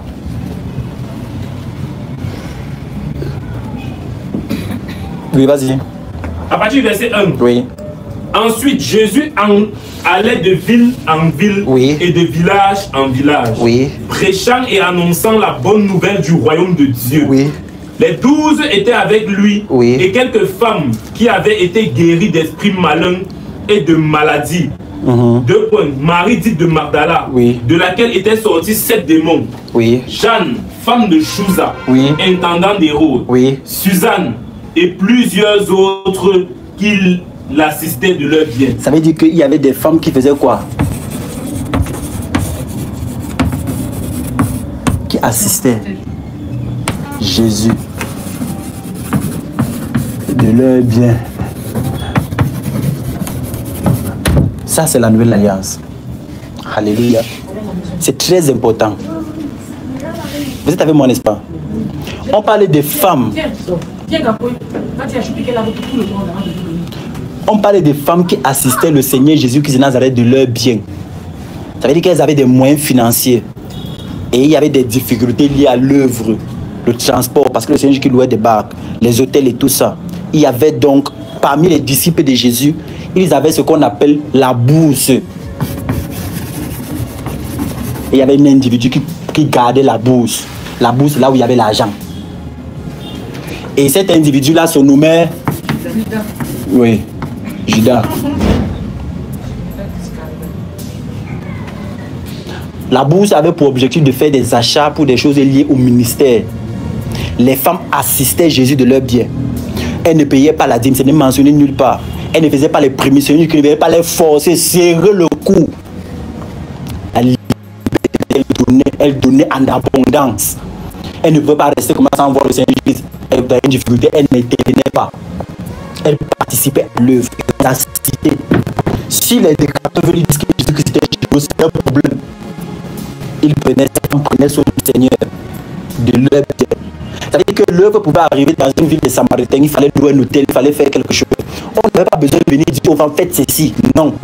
Elle se levait volontairement, elle savait qu'elle avait des choses à faire, elle prenait de l'argent, elle donnait. Elle donnait dans ce qu'on appelait la bourse. Jean chapitre 12 et Jean chapitre 13. Tu vas lire ça, frère. Jean chapitre 12 et Jean chapitre 13. Jean chapitre 12 verset 6 et Jean chapitre 13 là-bas. Jean chapitre 12 verset 6. Oui. Mais lis à partir du verset 1 pour qu'ils comprennent. À partir du verset 1. Oui. 6 jours avant la Pâque, Jésus arriva à Béthanie, où était Lazare, qu'il avait ressuscité des morts. Là, on lui fit un souper. Marthe servait et Lazare était un de ceux qui se trouvaient à table avec lui. Marie ayant pris un livre d'un parfum de nard, plus de grand prix, oignit les pieds de Jésus et elle lui essuya les pieds avec ses cheveux. Et la maison fut remplie de l'odeur du parfum. Un de ses disciples, Judas Iscariote, fils de Simon, celui qui devait le livrer, dit, pourquoi n'a-t-on pas vendu ce parfum 300 deniers pour les donner aux pauvres? Ça veut dire donc que l'argent qui était collecté, ça veut dire qu'il pouvait arriver que, par exemple, je prends le cas de Marie de Magdala ou bien de Marie qui arrivait, qui pouvait donner par exemple 1 million de francs CFA. Et de ces 1 million de francs CFA, il y avait des choses, par exemple, qu'il fallait gérer peut-être 300 000. Il y avait le reste qui restait 700 000. Or, le Seigneur Jésus qui nous enseigne, Judas n'a pas dit ça en vain, c'était aussi pour les pauvres. Et ce n'est pas seulement les pauvres qui marchaient avec Jésus. Il y avait aussi des pauvres tout autour. Ici dans la maison, tu peux voir un voisin, ça peut t'arriver. Tu l'appelles, tu lui donnes à manger, qu'il mange. Ça peut arriver que tu lui donnes quelque chose. Ça peut arriver que tu l'aides, peut-être tu peux même payer sans pension. Il y avait des pauvres. C'est la même recommandation qui a été donnée à l'apôtre Paul, de prendre soin des pauvres. C'est une responsabilité de l'Église et des saints de prendre soin des pauvres. C'est responsabilité. Donc voilà pourquoi Judas peut tacler le message en disant qu'on passe des pauvres pour que tout le monde ferme l'œil. Il mange l'argent. Il gardait l'argent. Judas était trésorier, banquier. Donc ça veut dire qu'au milieu du Seigneur, du groupe de Jésus, il y avait un banquier. Donc laissons le cas de Judas. Ça pouvait être une tierce personne, le banquier. Il gardait l'argent. Il n'a pas dit que les femmes assistaient Jésus de leur bien chaque fin du mois, chaque 2 mois. On veut me pousser, nous pousser en vous disant que les gens vendaient leur terrain. Ils venaient y déposer pour l'œuvre de Dieu. Mais on part déjà dans la base que l'église n'est pas dirigée par une personne. C'est dirigé par un collège. Si c'est une personne, il va s'asseoir, il va décider de louer, il va quitter la maison de 100 000 à la maison de 140 000, on va payer la climatisation, il sera bien, tranquillement. Il ne va pas trop dire verser comment. Donc nous sommes dans Jean chapitre 12, là, le verset 6. La Bible déclare, la Bible nous enseigne qu'il disait cela non qu'il se mit en peine des pauvres, mais parce qu'il était voleur et tenant la bourse. Il prenait des... Donc c'était un mafieux bandit. Mais il y avait la bourse au milieu d'eux. Donc Jésus qui marchait avec l'argent qui était gardé. Et c'est les gens qui donnaient. Ils donnaient volontairement. Je vais vous montrer donc. Luc chapitre 19. Voilà encore une deuxième passage qu'on touche. Luc chapitre 19.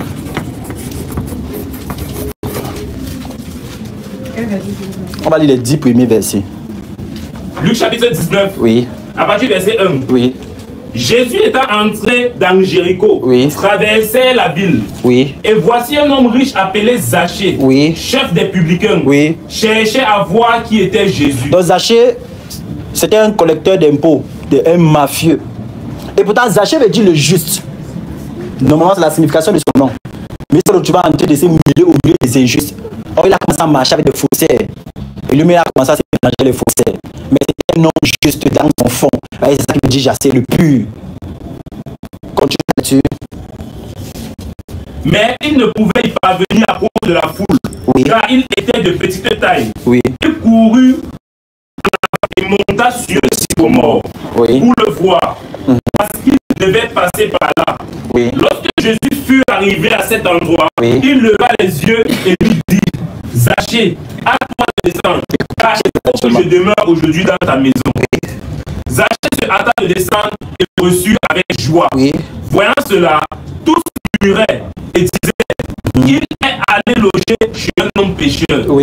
Mais Zachée se tenant devant le Seigneur lui dit, voici Seigneur, je donne aux pauvres la moitié de mes biens. Personne ne lui a enseigné ça. Jésus est assis. Il s'est levé. Voilà l'introduction de la libéralité. Il a dit, je donne aux pauvres la moitié de mes biens. Supposons que dans le compte bancaire de Zachée, il y avait 10 millions. Il a dit, il prend 5, il donne aux gens. Il a donné. Zachée au ciel. Il y a des actes quand tu poses. Dans le ciel, c'est la pureté de ton cœur. Donc, Zachée a pris la moitié de ses biens d'abord, il a donné aux pauvres. Ensuite, personne ne t'a enseigné ça. Et si j'ai fait tort de quelque chose à quelqu'un, je lui rends le quadruple. Oui. Jésus lui dit, le salut est entré aujourd'hui dans cette maison. Alléluia. C'est-à-dire que c'est venu volontairement. Zachée a donné volontairement sans qu'on ne l'influence. Personne ne lui a dit quoi que ce soit. C'est ce qu'on appelle donc la libéralité. Et voilà pourquoi je vous dis que non, que le Seigneur qui s'est posé dans les fondements de comment l'Église devait se comporter. Voilà pourquoi dans la suite, la Bible déclare que vous avez été édifiés sur le fondement des apôtres. Jésus-Christ étant la pierre angulaire. Jésus-Christ de Nazareth, lui-même étant l'exemple, il a fait goûter à ses disciples comment ça fonctionne. Dans Matthieu chapitre 10, vous pouvez noter, tu vas seulement lire le livre de Luc, Matthieu chapitre 10, ça va le verset 1 au verset 10. Dans Matthieu chapitre 10, dans Luc chapitre 9 et dans Luc chapitre 10, le Seigneur va envoyer les disciples à leur donner une recommandation claire. Ne prenez pas l'argent, ne prenez rien, partez.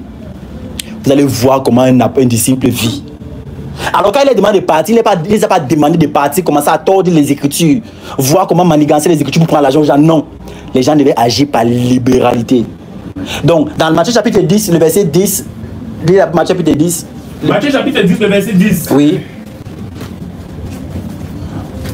Il envoie les disciples parce que lui-même il a une façon de vivre.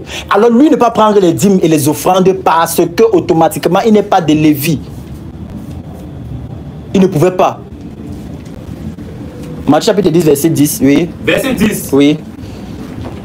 À partir du verset 9. Merci, ne frère. prenez ni or, oui, ni argent, oui, ni monnaie dans vos ceintures, oui, ni sac pour le voyage, oui, ni deux tuniques, oui, ni souliers, oui, ni bâtons, car l'ouvrier mérite sa nourriture. Oui, vas-y. Dans quelque ville ou village que vous entrez, oui, informez-vous s'il s'y trouve quelques hommes dignes de vous recevoir. et demeurez chez lui jusqu'à ce que vous partiez.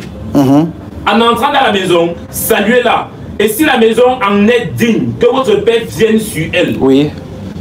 Mais si elle n'en est pas digne, que votre Père retourne à vous. Oui. Lorsqu'on ne vous recevra pas et qu'on n'écoutera pas vos paroles, sortez de cette maison ou de cette ville et secouez la poussière de vos pieds. Stop là-bas. Lis à partir du verset 8 même. À partir du verset 8. Oui. Guérissez les malades, ressuscitez les morts, purifiez les lépreux, chassez les démons. Vous avez reçu gratuitement, donné gratuitement. Ça veut dire donc que le Seigneur Jésus-Christ a dit aux apôtres que lorsque vous arrivez dans une maison et que vous trouvez quelqu'un qui est malade, vous guérissez la personne gratuitement. Tu ne vas pas arriver dans la maison, tu vas trouver quelqu'un qui est malade, tu vas dire ok, donne-moi l'offrande pour que tu sois guéri, ou donne de l'argent pour qu'on prie pour toi. Ce n'est pas ce que Jésus a enseigné à ses disciples. Il les a dit gratuitement. Parce que devait se manifester dans le cœur ce qu'on appelle la libéralité.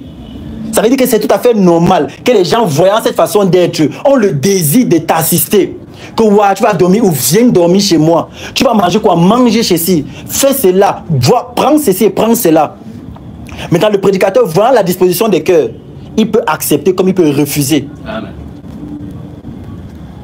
Et le Seigneur Jésus a voulu que les apôtres expérimentent ça. Parce qu'il savait que les apôtres n'avaient pas le droit de prendre les dîmes, les offrandes et les prémices. Mais c'est la libéralité du cœur. On n'imposait à personne.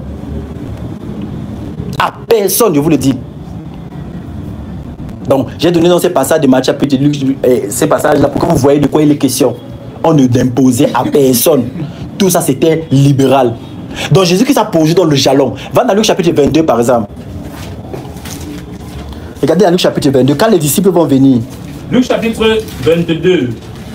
Oui, lis-moi à partir du verset 31. À partir du verset 31. Oui. Le Seigneur dit, Simon, Satan vous a réclamé pour vous cribler comme le froment. Et j'ai prié pour toi afin que ta foi ne défaille point. Oui. Et toi, prêt. Seigneur, lui dit Pierre, je suis prêt à aller avec toi et en prison et à la mort. Oui. Et Jésus dit, Pierre, je te le dis, le corps ne chantera pas aujourd'hui que tu n'es nié 3 fois de le connaître. Oui. Il leur dit encore, quand je vous ai envoyé sans bourse, sans sac et sans souliers, avez-vous manqué de quelque chose? Il répondit de rien. Il dit que quand je vous ai envoyé, vous n'aviez rien. Je n'ai pas dit que prends le sac, tu vas voir la main agissante de Dieu. Subitement, les gens vont vouloir t'aider, subitement. Alors, c'est parce qu'il est prophétisé que dans les derniers temps, les hommes vont devenir égoïstes. Tu arrives, tu prêches, la soif, tu transpires, tu maigris. Quelqu'un te dit que serviteur, que le Seigneur ne te bénisse pas. Il te dit merci. C'est à cause de ça que les prédicateurs ont commencé à déformer les Écritures. Parce qu'ils ont commencé à obliger les gens. Parce que la dîme, c'est un commandement, on t'oblige. La libéralité, c'est un choix du cœur. Et quand la libéralité vient du fond du cœur, il y a un esprit qui est dégagé derrière. Ça pousse la personne à davantage marcher dans les Écritures. Quand la personne est imposée par la dîme, ça pousse la personne à se déformer. Voilà pourquoi on dit que les présents corrompent le cœur du juste. Donc vous devez comprendre que derrière le mot libéralité que vous voyez ici, il y a un esprit derrière. Voilà pourquoi ne revendiquez jamais ce que vous avez donné par libéralité. Ne revendiquez jamais. Ne dites pas que non, il m'avait stocké, non, il n'avait fait ceci. Ne revendiquez pas. Parce que derrière la libéralité, il y a un esprit. Et cet esprit-là encourage. Voilà pourquoi beaucoup de prédicateurs, lorsqu'ils commencent à un moment donné, se détournent. La plupart, toutes les personnes qui vont prendre les dîmes là vont se détourner après. Parce qu'il y a un autre esprit derrière. Cet esprit ne vient pas de Dieu. Derrière la libéralité, il y a l'esprit du Nouveau Testament, le Saint-Esprit. Et ça te pousse davantage à marcher dans la vérité. Alléluia. Ça te pousse davantage à marcher dans la vérité. Donc, Jésus-Christ a posé les fondements. Il nous a montré comment il fonctionnait. Les apôtres sont partis, ils ont vu que ça marche. Alors, le Seigneur Jésus-Christ est mort. Le Saint-Esprit est descendu. L'Esprit est descendu. C'est manifesté avec puissance. Maintenant, on entre donc dans ce qu'on appelle la nouvelle alliance. Comment ça fonctionne? Jésus-Christ a déjà montré les fondements. Ça veut dire que si tu regardes seulement les évangiles, tu peux déjà voir comment la suite va se faire. On n'imposait rien à quelqu'un. Au contraire, il y a un passage qui est donné dans le Nouveau Testament. Tu n'en mesureras pas le bœuf lorsqu'il fout le grain. On va regarder ça. Vous êtes fatigué, on fait 5 minutes de pause. Ça tient, ça tient. Ça va? Oui, mais ça va. C'est bon? Pas besoin de faire 5 minutes de pause, n'est-ce pas? On peut continuer, non? Dans le Nouveau Testament, ce qu'elle a bien enseigné dans le Nouveau Testament. Alléluia. Donc dans le Nouveau Testament, on touche un thème qui est très important. On appelle ça l'assistance destinée aux saints. Et ce mot assistance destinée aux saints C'est le même mot que vous allez voir dans Luc chapitre 8, le verset 1 à 3. On dit que les femmes l'assistaient de leurs biens. Donc on parlait de l'assistance des innocents. Ça veut dire que les assemblées se réunissaient, ils faisaient des collectes pour les saints, pas pour un saint, pas pour une personne, pour des saints. Et dans les assemblées, donc, il y avait aussi ce qu'on appelle la bourse. Ça ne manque pas. Et l'argent de la bourse n'appartenait pas au pasteur. C'est l'argent du corps. C'est l'argent du corps de Christ. Voilà pourquoi on commence directement dans le Nouveau Testament, dans Actes des Apôtres chapitre 4, le verset 32. Vas-y, lis d'abord le verset 32. Actes des Apôtres chapitre 4. Oui. Madame Jamen, ça entre, non? Chapitre 4, verset 32. Verset 32. Oui. La multitude de ceux qui avaient cru n'était qu'un cœur et qu'une âme. Regardez, tous ceux qui avaient cru, ils n'étaient qu'un cœur et une âme. Oui. Nul ne disait que ses biens lui appartiennent en Voilà la propre. perfection. Voilà ce que le Seigneur a enseigné. Voilà pourquoi la loi est limitée. La loi est totalement limitée. Personne ne disait que c'était pour lui. Ça veut dire que Madame Jamen, quand tu laissais ta babouche, la soeur d'Alain venait prendre et gérer ces choses avec. Tu n'as pas dit que qui a pris ma babouche? Il n'y a pas de ma. Il n'y a pas de mon. Il n'y a pas que ça, c'est ma chose. Ils avaient tout en commun. Ils partageaient tout ensemble.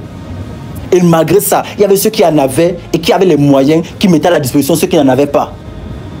Ça veut dire qu'il y a des gens qui croyaient, ils voyaient le besoin des gens, ils partaient chez eux, dans leur village, le terrain, ils vendent le terrain, ils viennent déposer au pied des apôtres. Et on faisait la distribution à tout un chacun. Voilà ce que nous enseignons au Nouveau Testament.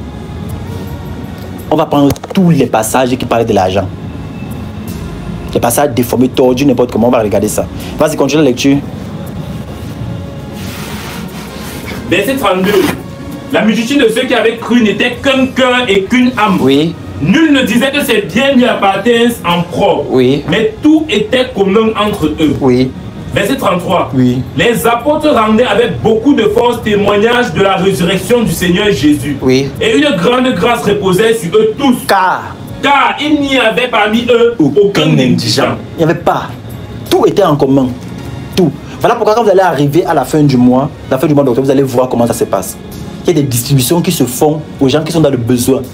Ce n'est pas que tu es la main que tu dis que tu as le besoin, non. Les anciens se retirent, ils prient, cherchent la face du Seigneur.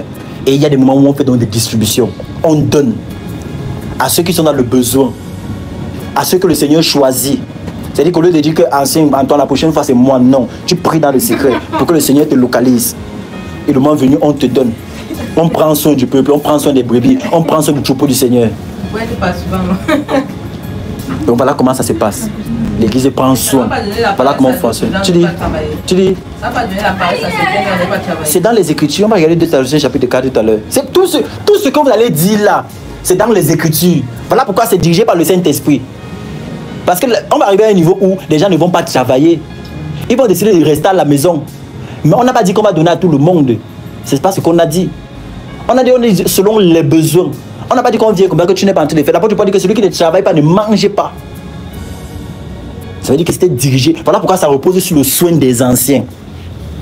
Ça ne repose pas sur le soin d'une personne. Si c'est une personne, il va se lever matin et dire bon, toi tu auras, toi tu n'auras pas, toi tu auras ceci, toi tu n'auras pas.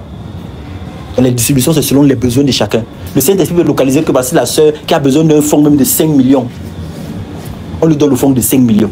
Si elle veut prendre ça, elle ne vient plus en assemblée, c'est son problème. Nous ne sommes pas là pour servir l'argent, nous sommes là pour servir Dieu. Mais pourquoi on lui donne le fonds de 5 millions, il faudrait qu'il y ait 5 millions d'abord. Pour qu'il y ait 5 millions, il faudrait qu'il y ait des gens qui pratiquent le tout en commun, des gens qui sont capables de vendre leur terrain, venir déposer au pied des anciens, que voici ce que j'ai eu à cœur. Mais le genre là, on n'a pas ça à cœur, c'est trop gros pour notre cœur. On a à cœur seulement les 10 000, 20 000, 15 000, 500 francs, 300, c'est ce qu'on a à cœur là-bas.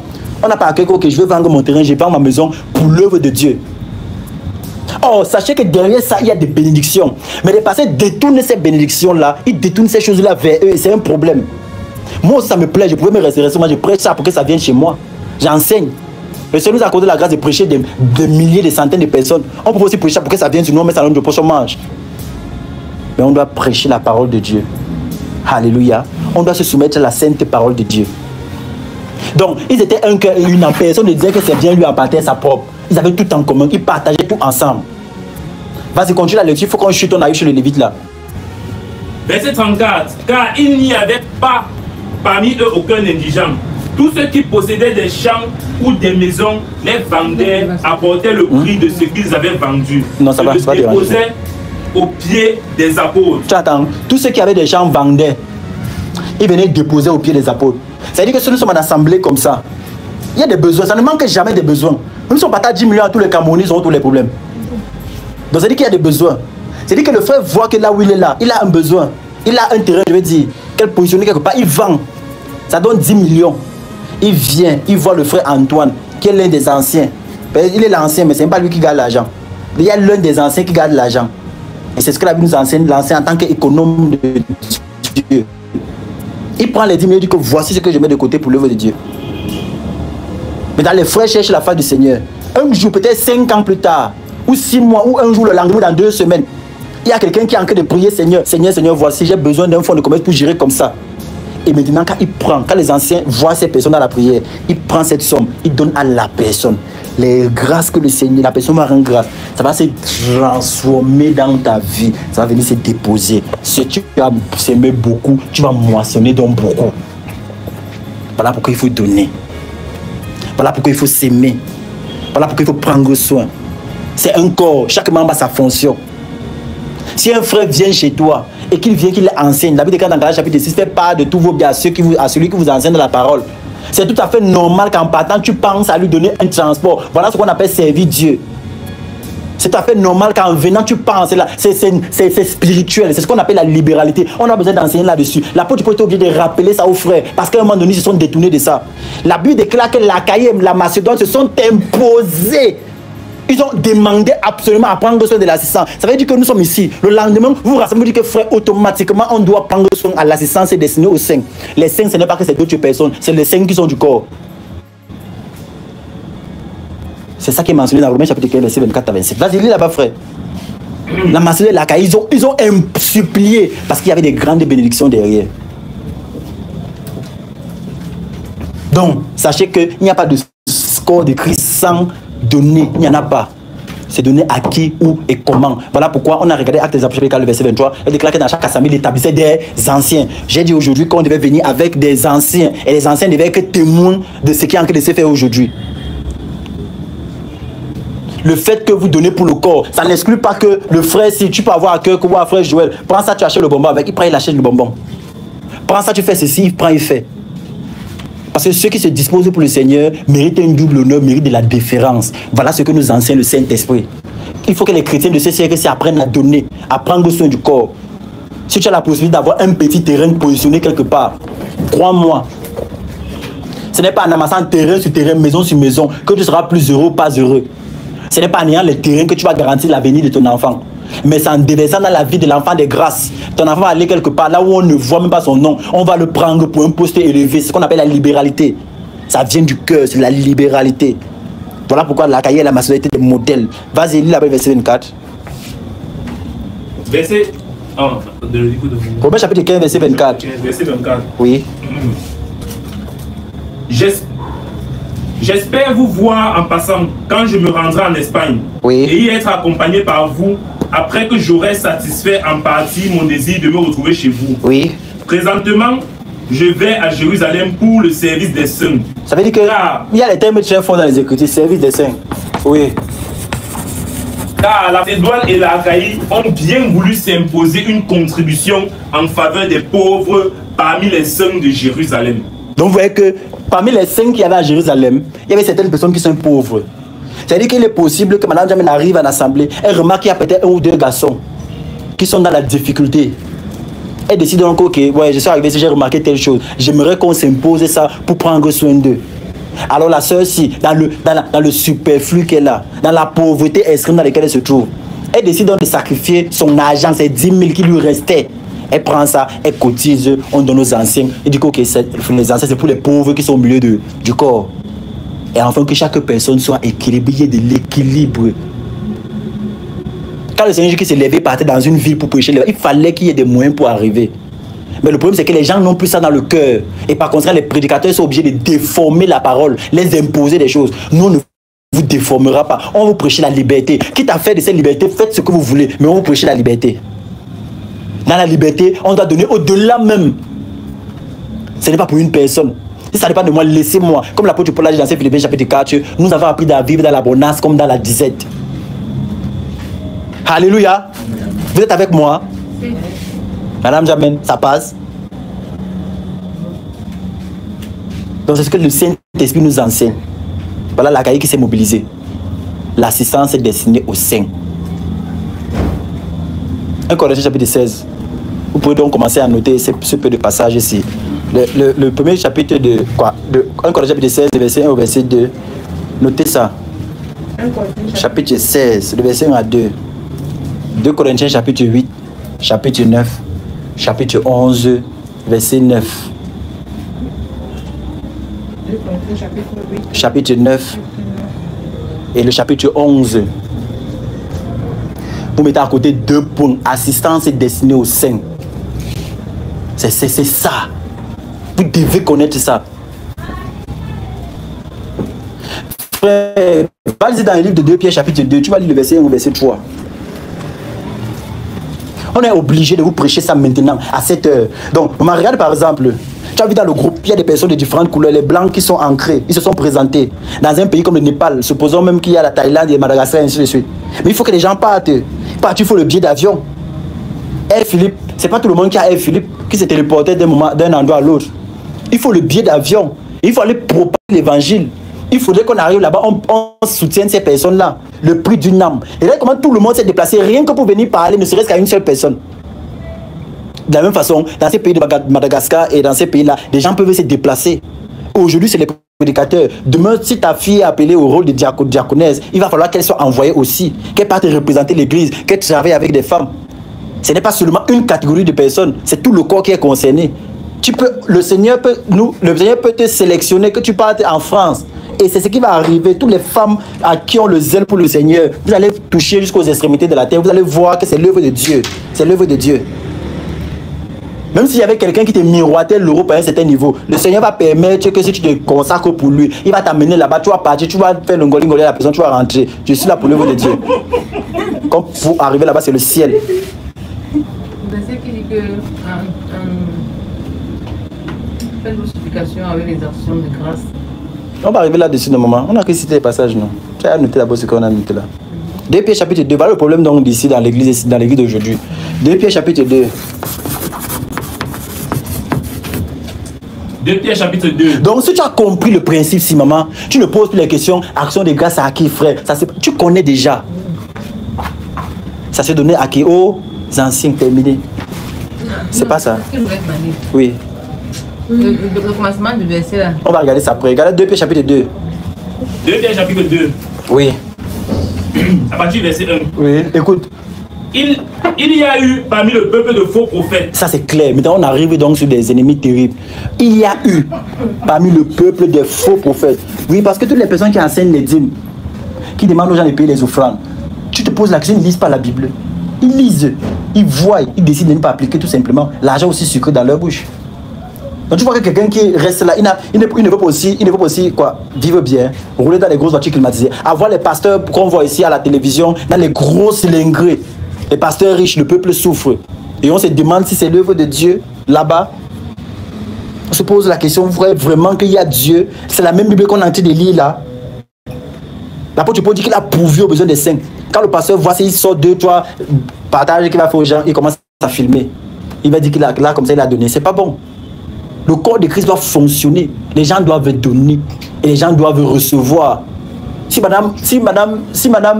mademoiselle Djaba reçoit 2 millions, par exemple, pour fonds de commerce, et qu'elle ait présenté le business qu'elle veut faire aux anciens, après qu'elle ait reçu, c'est pas avant, c'est pas les anciens qui sont, c'est pas l'aide sociale ici. C'est pas qu'elle prend le business et elle dit aux anciens, souvenez-vous de moi, jamais, c'est pas comme ça. Elle présente à Dieu, que Dieu se souvienne d'elle.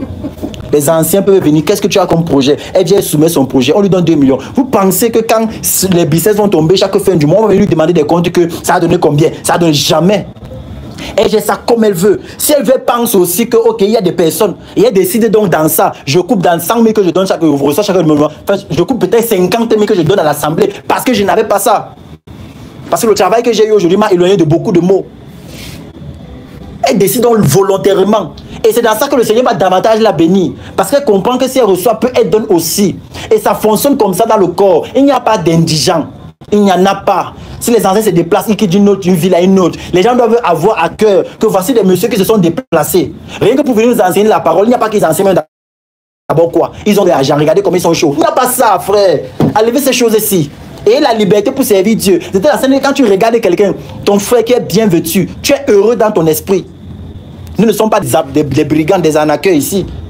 Le corps est censé fonctionner de la bonne façon, que ce soit ici au Cameroun ou à l'étranger. Chaque membre doit entrer dans sa fonction. Mais il y a des faux docteurs, des faux prophètes qui s'accaparent. Il y a aussi des enfants de Dieu véritables, mais qui se laissent séduire par le gain de l'argent. Moi, je dis toujours que je suis trop foiré. Je descends ici avec une échappe. J'ai même inscrit là-bas comme pasteur. J'ai 2 semaines pour que le pasteur principal m'envoie au Nigeria. On me donne le salaire avec la voiture. C'est pas ça, Arimé.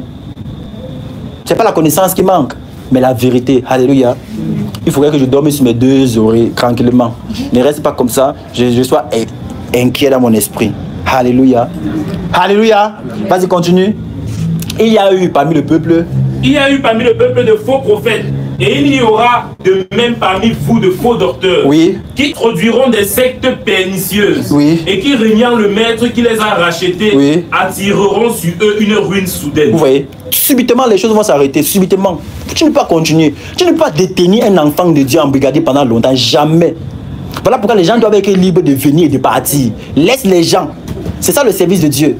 Le service de Dieu, c'est la liberté. On ne crée pas des liens d'affection charnels pour maintenir les gens. Je ne veux pas venir commencer à être ami avec lui parce qu'il va davantage rester en assemblée. Je gagne quoi? Je m'en fous. Si il s'élève, il part. C'est l'œuvre de Dieu, c'est mon œuvre. Je me place ici pour enseigner la vérité. Ce n'est pas le parti politique. C'est l'œuvre de Dieu. Plus il y a les gens, plus ça chauffe même. Bientôt, il y aura des gens ici. On va falloir mettre la climatisation ainsi de suite parce que ça chauffe. C'est ça l'œuvre de Dieu. C'est-à-dire que madame, si la maman prend la responsabilité de recevoir l'assemblée, qu'elle ne s'attendait pas à ce que le jour qu'elle a la difficulté de lui on lui donne.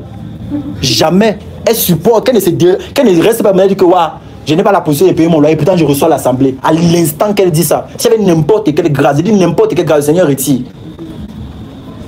Parce que c'est elle qui est privilégiée lorsqu'elle reçoit l'assemblée.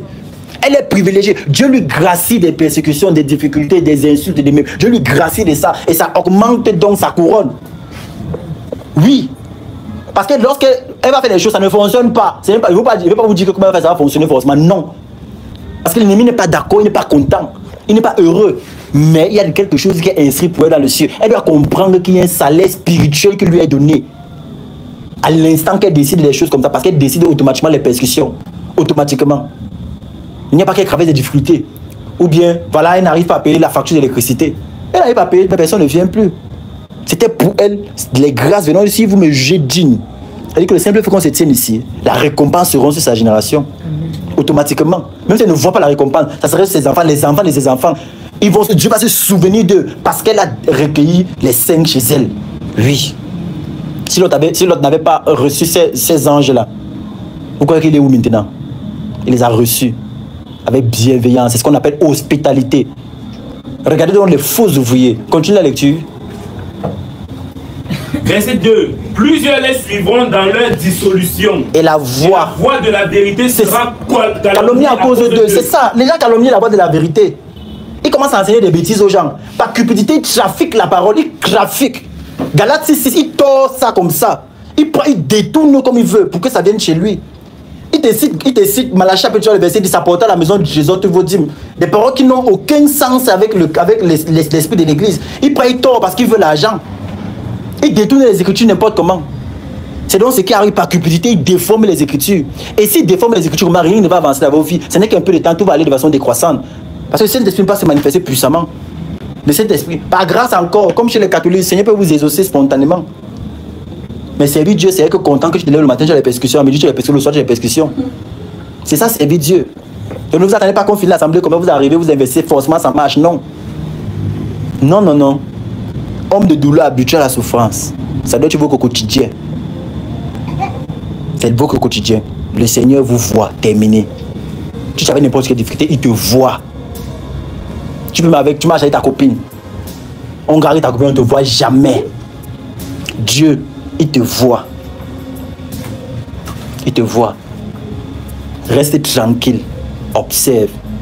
Et vois ce que Dieu te voit. Le moment venu, il va amener la personne qui est destinée pour toi. Et tu seras heureuse dans un foyer. Mais il te prend d'abord pour quelqu'un de bien. Il faut créer une femme bien. Laisse le Seigneur te travailler pendant un temps. Il te nettoie, il te fortifie bien. il t'amène vers quelqu'un de bien. Si tu es pressé, si tu retires le macabo au feu qui n'est pas cuit, ça gratte ta gorge. Laisse ça cuit. Jusqu'à ça devient bien tendre. Il retire ça, tu manges tranquillement avec l'huile rouge.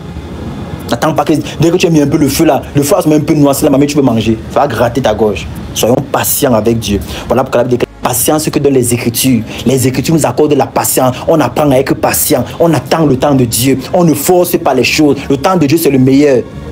Tu peux dormir, tu te lèves, tu vois que telle personne, c'est ton mari. Mais c'est ce que tu as vu, c'est pas ce que Dieu t'a montré. C'est parce que demain, après-demain, tu vois la personne là qui devient le mari d'une autre personne, que tu commences à croire que Dieu t'a abandonné. Dieu ne t'a pas abandonné. Ce n'est pas lui qui t'a montré ça. Il fallait que tu traverses par là pour que tu apprennes à être tranquille, patient. Ce qui est pour toi t'appartient, ce qui t'appartient te revient de droit. Les gens doivent apprendre à être patients. Ça évite que la course chez les pasteurs par-ci, par-là. C'est ça qui fait qu'on vous force, vous donner les dîmes et les offrandes. Pour ce que Dieu a déjà prévu pour vous. Mais il faut un peu de patience. Il y a des gens aujourd'hui que s'ils se lèvent matin, ils voient dans le compte bancaire 100 millions. Il ne dort plus chez lui. Il va devenir fou.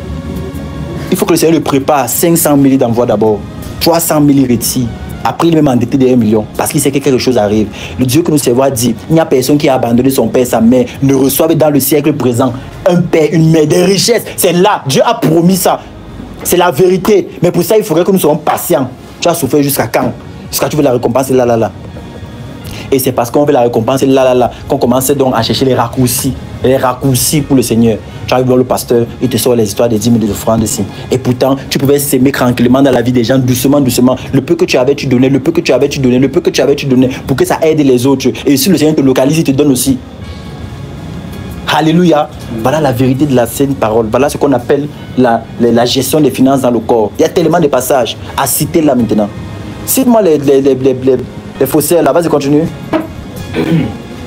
Verset 3, par cupidité, ils trafiqueront de vous au moyen de paroles trompeuses. Donc la base qui est dans le cœur, c'est la cupidité. On commence à déformer les Écritures. J'entends quelqu'un qui dit, pour jeûner, il faut sacrifier. Pour prier, il faut sacrifier. Pour voyager, il faut sacrifier. Mais c'est quand même curieux. C'est la secte. Le mot sacrifice ne vous fait pas peur quand c'est mentionné plusieurs fois. C'est grave. C'est la libéralité. Quelqu'un dit libéralité.